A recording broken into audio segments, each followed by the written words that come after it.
आशीष, मुझे तो बहुत डर लग रहा है, कहीं मेरे काले रंग के चलते तुम्हारी माँ ने हमारी शादी से इनकार कर दिया तो।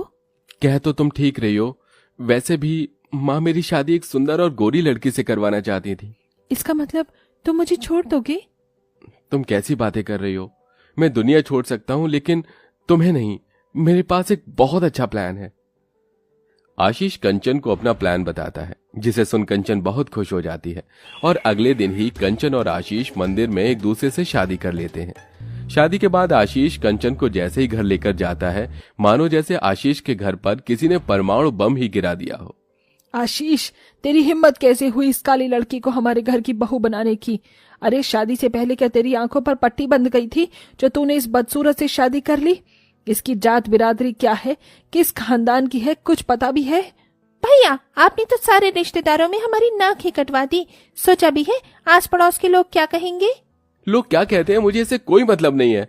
मैं कंचन से प्यार करता हूं और कंचन मेरी पत्नी है।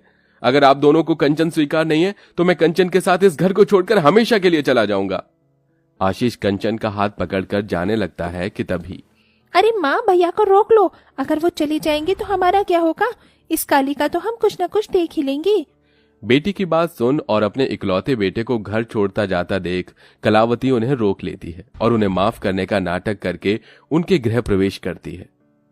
देखा मेरा प्लान कैसे काम किया? आप बिल्कुल ठीक कहते थे। अब देखना, मैं माजी और प्रिया का कितने अच्छे से ख्याल रखूंगी। अपनी सास और नंद के मान जाने पर कंचन काफी खुश होती है और ऐसे ही उन दोनों की शादी का पहला दिन गुजर जाता है। अगले दिन कंचन सबके लिए स्वादिष्ट नाश्ता बनाती है। सभी लोग नाश्ता कर रहे होते हैं कि तभी आशीष को एक कॉल आता है। क्या हुआ भैया, किसका कॉल था? कंपनी की तरफ से कॉल था। 2 हफ्तों के लिए हमें काम से बाहर जाना पड़ रहा है। कंचन, तुम्हें छोड़ के जाने का मन तो नहीं है, लेकिन काम भी जरूरी है। मैं जल्द आने की कोशिश करूंगा। आशीष जल्दी से अपना सारा सामान पैक करता है और मीटिंग के लिए निकल जाता है। वहीं दूसरी तरफ, अब तो भगवान भी हमारे साथ है। अब हम हमारे प्लान को अच्छे से अंजाम दे सकते हैं। बड़ा शौक था ना मेरे बेटे को फंसाने का, अब देखना कैसे इसका हाल करते हैं हम। ये लो प्रिया, तुम्हारी कॉफी। ये कैसी कॉफी बनाई है तुमने? बिल्कुल अपनी तरह काली कर दी मेरी कॉफी। इतना कहकर प्रिया गरम गरम कॉफी का गिलास सीधा कंचन के हाथ पर फेंक देती है, जिससे कंचन का हाथ जल जाता है। मेरा हाथ!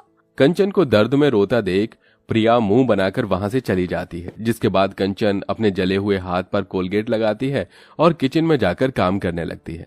तभी थोड़ी देर में किचन में गुस्से से तिलमिलाती कलावती आती है। अभी तक तुझसे बर्तन नहीं धुले